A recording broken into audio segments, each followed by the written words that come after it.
So I am gonna just chit chat a little bit about Alice because, you know, I love revisiting Wonderland because it reminds me that everything's kind of nonsensical, but that can be fun, you know.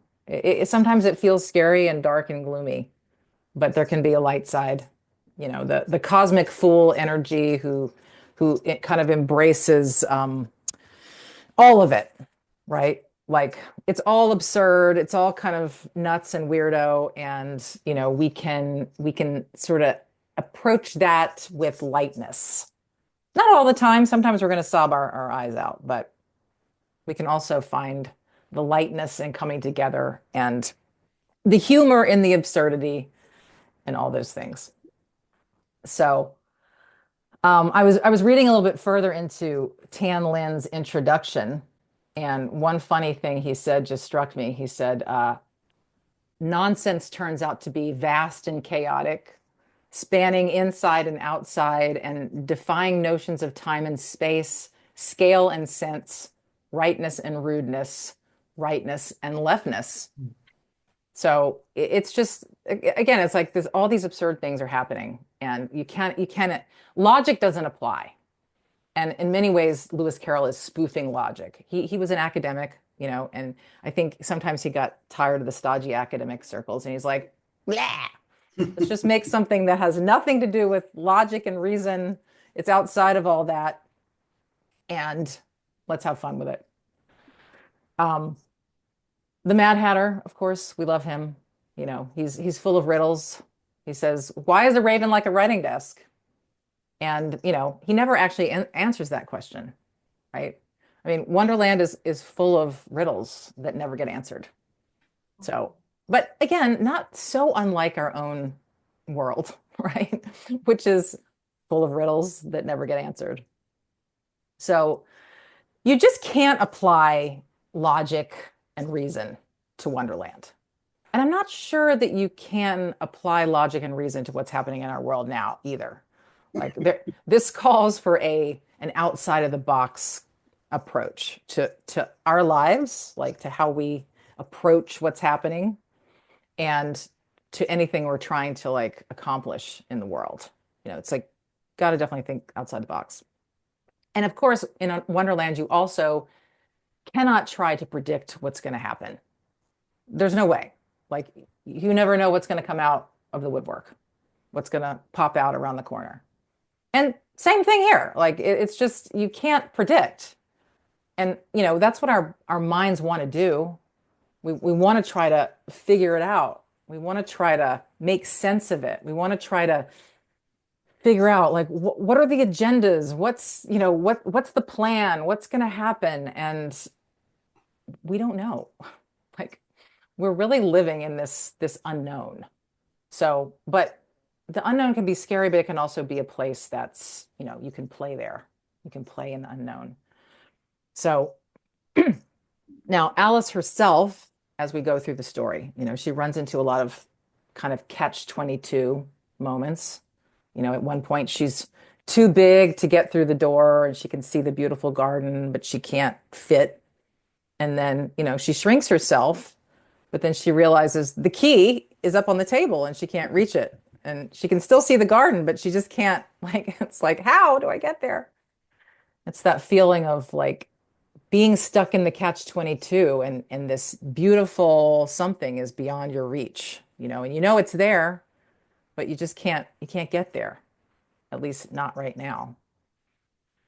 There's also a point where, she starts crying, right? Because she's upset, she's scared, she's frustrated, and she cries and she cries and she cries.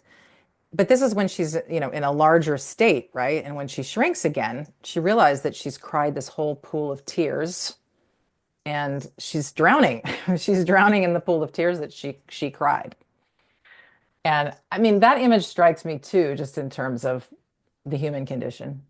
And like, I don't know that I've been crying literally, but I've been crying metaphorically a lot, recently. There have been some tears, actual tears, but there's been a lot of metaphorical grieving, crying, just about what's happening and what we might be losing. And of course, I don't know. but still a lot comes up, you know. So I think that image is very striking. And then at one point she says, "Dear, dear, how queer everything is today. And yesterday things went on as usual. I wonder if I've been changed in the night. But I'm not the same. The question is, who in the world am I?" And she starts to go through and try to figure out if what she knew could help her. So I'm going to go back and try all the things I used to know. So she goes and tries to recite some rhymes, and they're just not coming out right. She can't remember them correctly. And then she tries to recite her timetables, and those also aren't coming out correctly. She can't get the numbers to work. So it's just like what she knew doesn't fit anymore. What she thought she knew doesn't fit this new reality. And it's another thing that, a lot of times we want to try to, again, we're in our intellects trying to make sense of what's happening in the world or in our lives, in our personal lives, whatever it is, we're trying to make sense of things based on what we think we know, based on history, whether that's world history or our personal history. And it doesn't really work. We're in a new reality.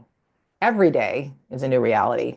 And so every day requires new thinking, fresh thinking. Knowledge can be helpful for certain things, but not in terms of navigating the world, reality, uncertainty, those kinds of things.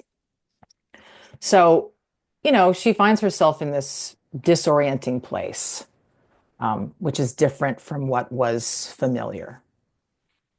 So, it's interesting because, like, working with my clients recently, a lot of them say the similar things. They'll say things like, "These are really strange times we're living through," or they'll say, "This is a weird time to be alive. This is really a weird existence." And so I think everyone's kind of, or a lot of people are having this experience of like just seeing like how it's almost bringing to relief, like how strange existence is, but even how more bizarre it seems right now with, all the things that are happening in the world, not just politically, but the forces that are kind of coming together to create this moment. AI, for example, climate change, all these things that are kind of looming. So, and then the way people are responding to that, which can seem very bizarre. People get scared and they start acting strangely. So the thing is, so how can we kind of look at this and apply it in a way that's helpful to us as we're going through our lives? I mean, again, sort of back to the point that the mind wants to apply logic, but logic isn't necessarily going to help us. So it's this is the time to sort of try to get outside of nonlinear thinking. Nonlinear being logical, reason, based on the past, history. There's a linear time that we're following and that things are going to kind of play out in a certain way, goal oriented, that sort of thing. That's not necessarily going to work. I mean, the world itself has been, even if you look at the way business has been changing and all that so drastically in different industries, we can't predict the way that people used to be able to predict how life is going to go, how our jobs, our careers are going to go. That's just, those days are over. Things are changing so quickly. So we need to be able to think in a non-linear way. We can't predict, we're not going to have these kind of safe, straight paths. And that's okay. I mean, it feels scary because we're used to thinking that way. But what is one nonlinear, one way to think about nonlinear thinking is insight versus logic, intellectual reasoning. Insight happens out of the blue, right? And it's not on any timeline, but insights are the way we actually get the information that we really need in the moment. So if we're intellectualizing about things, trying to problem solve, trying to figure things out, we're actually not likely to find the solution we're looking for, because the solution is going to come from out of the blue. The insight is actually coming from somewhere else, the right brain, you could call it, or maybe it's coming out from universal consciousness. I don't know. Your guess is as good as not mine. But point is, it's not coming out of the intellect. So there's a shift that can happen where we become more open to insights. Now, insights cannot be scheduled. They can't be controlled. It's about, so we have to surrender and be open to intuitive hits, intuitive insight. Einstein said, the intellect has little to do on the road to discovery. There comes a leap in consciousness, call it intuition or what you will. The solution comes to you when you don't know how or why. So they work in a very different way than logical thinking, which means we can't be in this kind of anticipation, this expectation that if we just keep thinking, we're going to get the answer. True insight, which tends to be more linked to wisdom, comes in this sort of mysterious way. Nonlinear thinking, Einstein used to do a lot of daydreaming. It's like, that's another form of nonlinear thinking. It's free association. You're just letting your mind relax. You're not expecting to get the answer. There's no goal. You're just letting your mind wander. But oftentimes, that is when the insight comes. And in fact, Einstein himself allegedly came up with the theory of relativity while daydreaming, or he got the insight for it while daydreaming. So there's this way that we can, shift out of logical thinking that can be very helpful at these times because we're more likely to get these hits. I mean, and the other thing it's saying, and the other thing it's pointing to is that you're going to get these hits in the present moment, right? So the more anchored we are in the present, that's when we're going to be aware of these insights. The insights are, again, things that can help us personally in terms of how to cope with the current state of affairs. They can also be solutions to problems. They could be solutions to world problems, or they could be solutions to community problems or family problems or what have you. But again, it's counterintuitive, but usually we don't actually get the solutions to those problems by problem solving through the intellect. They come when we least expect it. Oftentimes when we're in the shower or right before we go to sleep at night, or when we're biking, things like that. So it's just to start thinking about because we are conditioned, right? The mechanistic universe that we have been taught is the real universe has set us up for this Western kind of thinking, which is very linear. It's very time-based. It's mechanized, industrialized, it's capitalistic. It's all of these things that kind of keep us in a certain grid in our minds.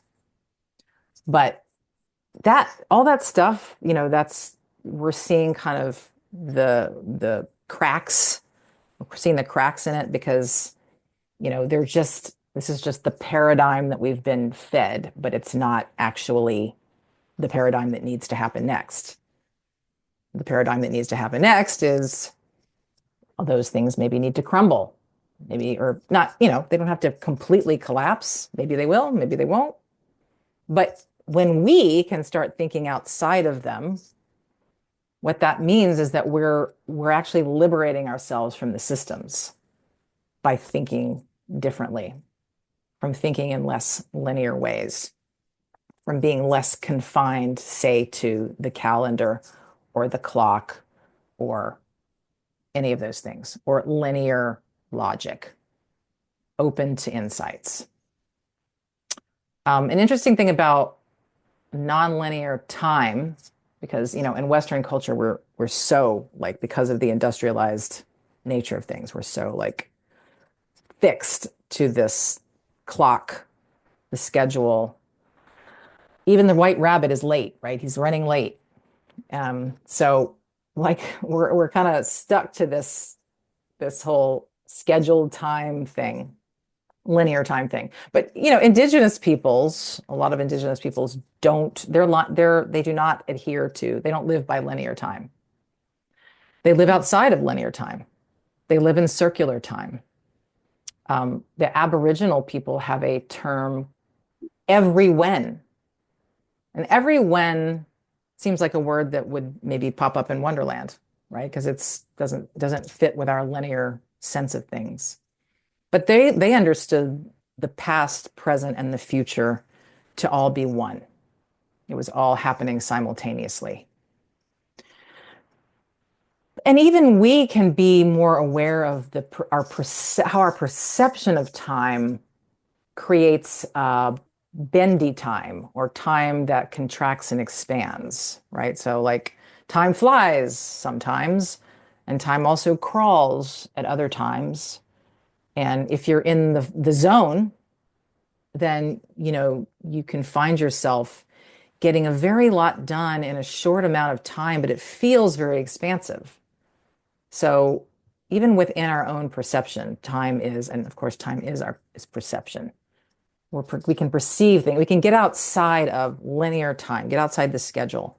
Sometimes that just means putting your phone away, walking outside, watching the birds or the animals, and just forgetting about time for a minute, forgetting about the task list.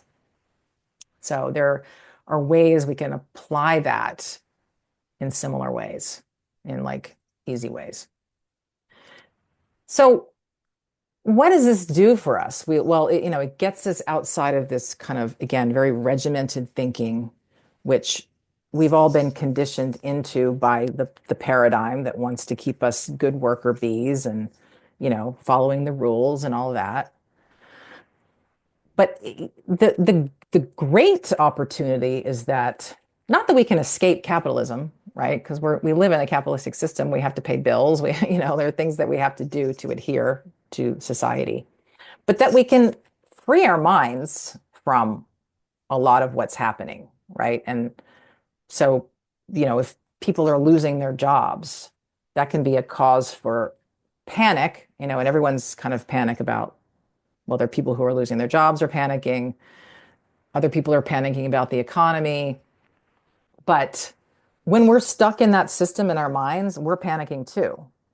But when we see that there are actually other ways to operate outside of time and money is another one I'll get to another time, but that these systems exist, we all play the game, but we can also have kind of parallel experiences where we're not mentally stuck in linear time, or in the economy as we know it, or in linear logic, which isn't really going to work or help us. So yeah, I'm just talking about ways to kind of get out of the way that we're seeing things play out, because again, history, we kind of tend to see things in linear time. History is past, present, and future. But if we can, sort of not worry about the future so much, because we don't know what's going to happen, we can't predict it. History, it's not that we should ignore it, because it does have things to teach us, but also it's really about what's happening now. That's where the opportunity is. The opportunity is always in the very present moment. Because if there isn't a clear and present danger right here, right now, then that means you're okay. Now, I can't tell you about tomorrow, but we don't need to worry about tomorrow. And that doesn't mean you don't need to make any plans. It just means you don't need to worry about what's going to happen. If you're actually living in the moment and you're open to insights and you're not overthinking and trying to plan too much, you're actually going to be fine no matter what happens. And you're going to get the insight that you need that can help you make the next decision. And decision might be something for your benefit, or it might be something for the benefit of the greater good. But regardless, insights come in the moment. The more present we are, the more like out of our kind of busy minds we are. So So that's just what I wanted to give you some food for thought. And so some things to kind of just think about, like what does this mean, like in terms of how do you apply this or how do you try it? Like ways to think about it. Well, one is, it is about letting go of control, right? And trying to control things, whether it's the future, whether it's other people, whatever it is, whether it's yourself. For example, Lucky Charms. I mean, sometimes we're just going to have three bowls of Lucky Charms. It's okay. You know, that's, and we surrender to that moment and then we go on. And then we go, okay, that happened. Great. Those were damn good too. So we surrender. And surrendering means being in the moment and letting things unfold. Because the bit about the Aboriginal, the way they look at time, they also see time is not something that you're, again, scheduling out. It's something that's unfolding. And instead of following a calendar or a clock, you're following nature. You're following life as it's unfolding. That's the indigenous way of time, is that time is unfolding. We're always in past, present, and future now, and time is unfolding, and that's the only place you need to be. So I think that's a really lovely way to look at it. We can apply that even if we have somewhere to be at 2 o'clock, right? We can still say, but at the same time, there's actually no rush because life is unfolding. And if I follow that, I'm actually going to be led where I need to be led. So I'll show up at this meeting and that's fine. Like that's what I have to do to fit into the society right now. But then maybe later on, I will just see where the day takes me and I'll see where I'm led. So there is this reclaiming of energy to be responsive to the moment. It's about like reclaiming our brain, from the conditioning. Like it's reclaiming your mind, reclaiming your inner life, and reclaiming your energy so that you can be very present to what's happening now. It means that we don't have to worry so much about what's coming. Like there, again, it doesn't mean that you're not going to be scared sometimes. It doesn't mean that there aren't things to be scared of. But it just means that if we're living in that imagined future, that's robbing energy from the present. So things will scare us from time to time. But then the more we can come back here and then be open again, the better we're going to do. So that's what my thoughts were. And I guess the sort of question, questions, or I mean, I'm going to have questions in a minute, but the invitation for you is to kind of notice, like, as you go through your weeks, notice what insights you have. Like, notice what new, like, out of the blue, and it doesn't have to be a lightning bolt, right? An insight can be a subtle, like, oh, I never thought of that, of doing things that way before. It can just be like just a subtle new realization. But or sometimes it could be a lightning bolt. Like, oh, I just came up with the answer to world peace. Like how we get there. Okay, great. But it could just be, again, something that is helpful for you. And I would like welcome you to sort of notice that in the coming weeks, what insights you get, whether it's about your health, whether it's about the world events, whether it's about, anything that you perceive as a problem, if you get any fresh solutions to it. The more of us think outside of these constrictive, kinds of frameworks that have been given us and remember how much bigger things are, and how much bigger we are, and like you're saying, we're living in this one sliver of many, parallel universes, dimensions, whatever you want to call it.